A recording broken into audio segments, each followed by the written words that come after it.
Capricorn, hi! Welcome to Mr. Queen PH. At ito ang inyong weekly reading for July 21 to 27, 2025. If you are interested in private readings, meron tayong link sa description at sa pinned comment. Pakicheck nyo lang information kung paano mag-book for a private reading.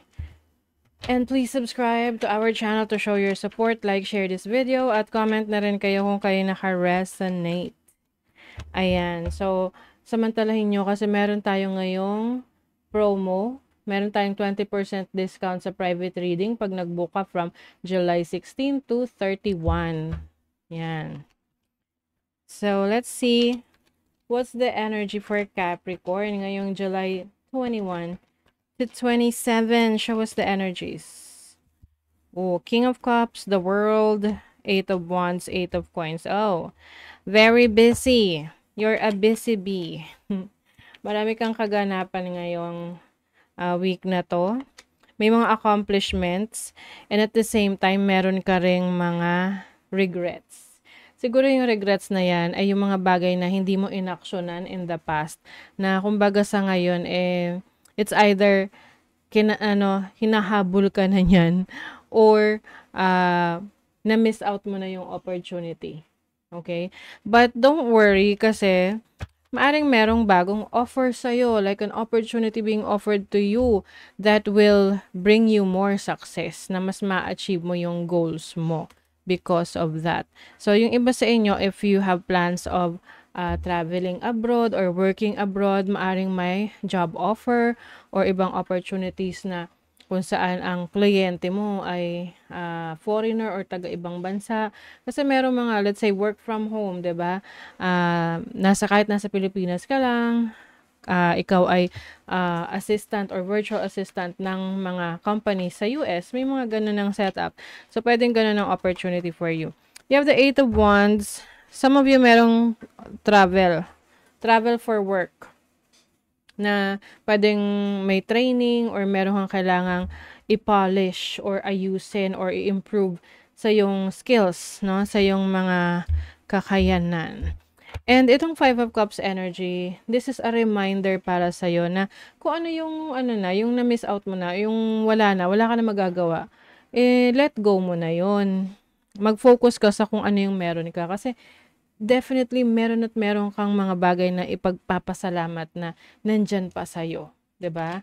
So, para mas maganda yung focus mo, mas maganda yung energy mo, mas maganda yung patutunguhan ng plano mo.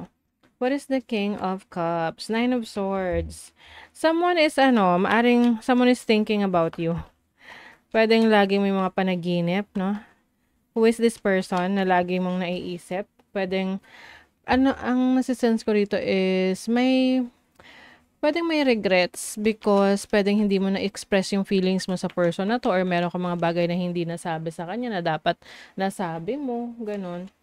So, gumugulo siya sa isip mo.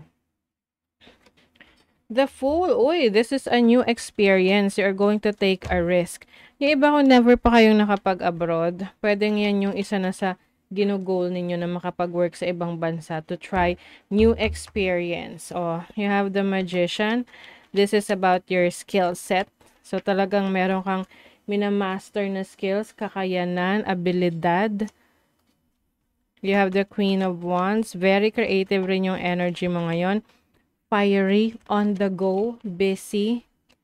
Ten of Coins. Oh, so some of you, makakabawi kayo financially, okay? With the Ten of Coins. Ano man tong minamiss out nyo na opportunity, babalik yan. Or kung di man yan babalik, merong ipapalit na mas maganda. Okay? So, wag nang mag-alala. Wag kang mag-alala. Okay, let's see what else. For the Cappies. Mercury in Scorpio in the 8th house. Maari may mga kailangan kang kausapin ngayong week na to na kailangan mo nang harapin kasi pwedeng iniiwasan mo.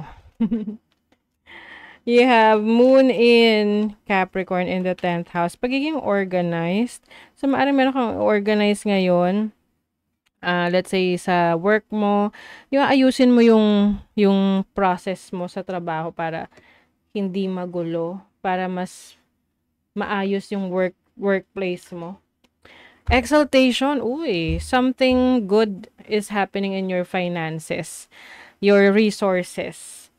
The moon is like your feelings, your happiness. So, maaring merong bagay na magpapasaya sa related sa pera, o 'di ba?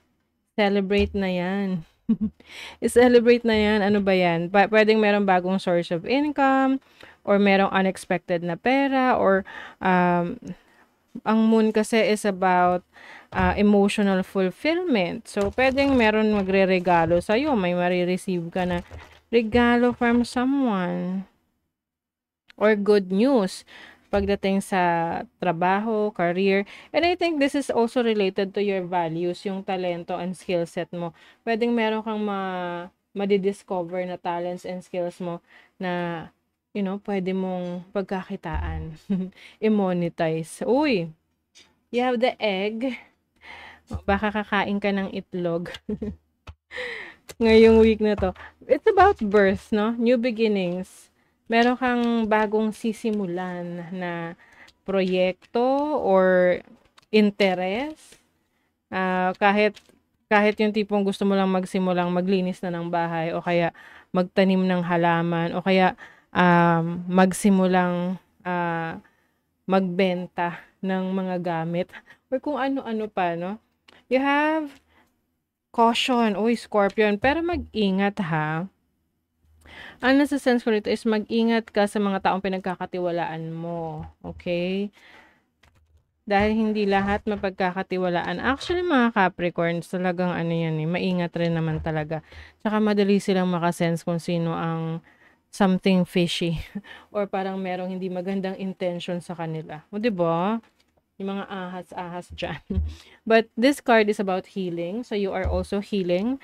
Healing from your past, healing from your childhood trauma, or pwedeng literal na physical healing. Kung ikaw ay nagkasakit nung nakaraan.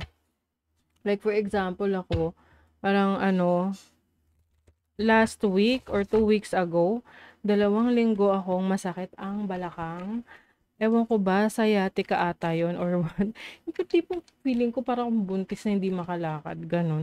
Ang hirap. Pero nawala naman siya. Wala naman akong ginawang Kumbaga siguro lang rin yun.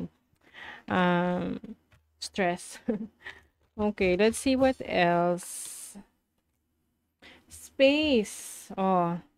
The quality of your life has more to do with what you remove from your life than what you add to it. Give yourself the gift of space. Oo nga naman. Bigyan mo yung sarili mo ng space. 'Di ba pag masyadong maraming ganap, or punong-puno ng mga kagamitan sa paligid, parang feeling mo cluttered din yung isip mo. So kung kailangan mo iba sa inyo, magde-declutter kayo, magbebenta kayo ng gamit para, meron kayong iba pang bagong pwedeng may space kayo for new items or new things, or magki-clear ng inyong mind. 'Di ba? So that is your reading, Capricorn. Thank you so much. See you again.